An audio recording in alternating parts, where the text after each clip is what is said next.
What's going on? Brian Tong here, and welcome to the Apple Bits for everything good and bad inside the world of Apple. Now, can we see new Macs at WWDC 22?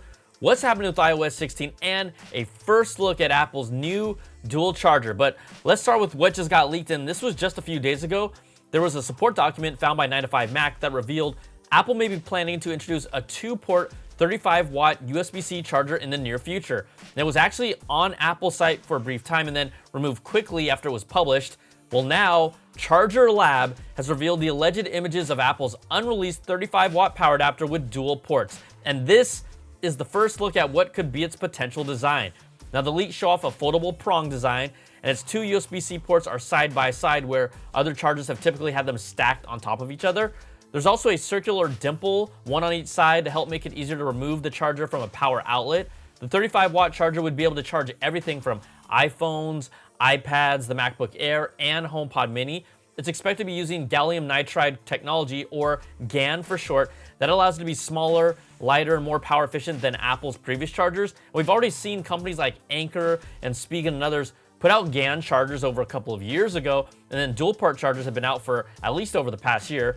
There were rumors that Apple is working on a new power adapter with a new design back in March, and this could be that adapter. Analyst Ming-Chi Kuo says the charger is nearing mass production and will be released sometime this year. So, will it show up at WWDC 22? Well, we don't know that, but Bloomberg's Mark Gurman recently reports that we could possibly see two new Macs at Apple's developer conference this year. Now, emphasis on could, not will, at least not right now. But Gurman says he's been told two new Macs are coming around the middle of the year or early in the second half, and one of those is likely the new M2 MacBook Air. Now, we've talked about the Air plenty here, a new thinner design, the new M2 chip. It will reportedly not get a mini LED display and has been rumored to come in multiple colors with a chance of a white bezel and a notch. I mean, they may not even call it the Air anymore and just go back to the MacBook and MacBook Pro naming for their laptop lineup.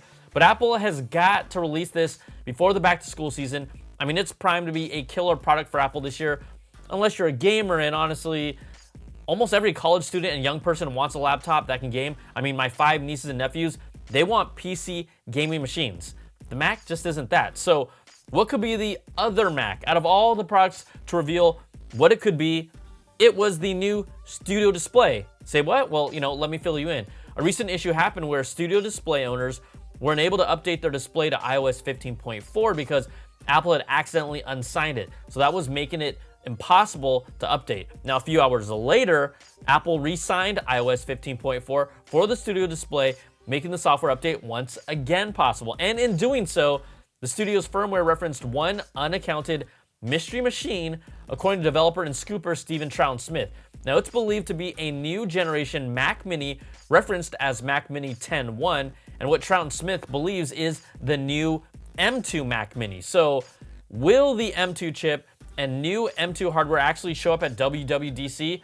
Let's see, 2 years ago at DubDub, this is where the transition from Intel to Apple's M1 chip first happened. So, I think it could be a nice little 2-year anniversary with the M2. And come on, a number 2 just feels good. But we're still a month and half away, and there's been no concrete evidence that we'll see them there yet. All right, let's take a moment to thank the sponsor of this video, Raptic. Raptic is an accessories company that I've used over the years, and they really hit this sweet spot between industrial and drop-proof while being classy and stylish all at the same time. Raptic's newest product is the Terrain case for the iPhone 13, 13 Pro, and 13 Pro Max that survives a 10-foot drop, but is also great for the environment. It's made from eco-element material, so that means it's 100% completely biodegradable in landfills. Now, other plastic cases take hundreds or even thousands of years to break down.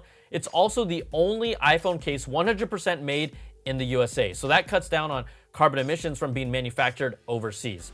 Raptic's best known for their Shield case, which is also tested to survive drops up to 10 feet. It's still wireless charging compatible, and this is a classic design that's still modern, and the iridescent color styling is always eye-catching. Now, if you want to protect your AirPods Pro, check out the AirPods Pro Trek case. It's a hard polycarbonate and anodized aluminum case that snaps on and also still allows your AirPods to wirelessly charge. Plus, it includes a detachable carabiner, so it's easy to attach to a bag or take on a hike or just throw on anything. And finally, the link and lock for Apple AirTag. This takes security to another level by bringing a built-in combination lock to the AirTag that's integrated with the carabiner and can then be locked into place.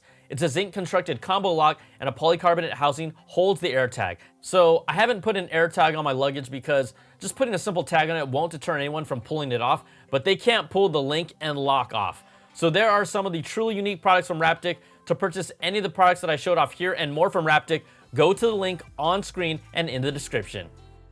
All right, let's get back to the stories. And hardware, it gets a lot of attention, but we know WWDC is always about software first. Now, I told you last week I'd like to see the biggest changes and updates with iPadOS and watchOS. Mark Gurman's recent report says iOS 16 will bring new updates to the notification system, and code found in the latest software beta confirms some of that. Gurman doesn't share details, but it could be specific to handling notifications in focus mode in iOS 16 and macOS 13, with more customizations that won't be available with iOS 15 and macOS 12, so you'll need the new OSs. 9to5Mac reports that according to code in the current beta, there will be new content in the Apple News app that also requires iOS 16. Gurman mentioned in his report that a new multitasking interface is in the works for iPadOS 16, which could be, potentially the third in 3 years. And new health tracking features are coming to watchOS 9. But again, Gurman isn't specific, and probably, he might be stretching this out for a more detailed report as we get closer to WWDC on June the 16th. Now, we already showed you the purported leak of Apple's new dual charger.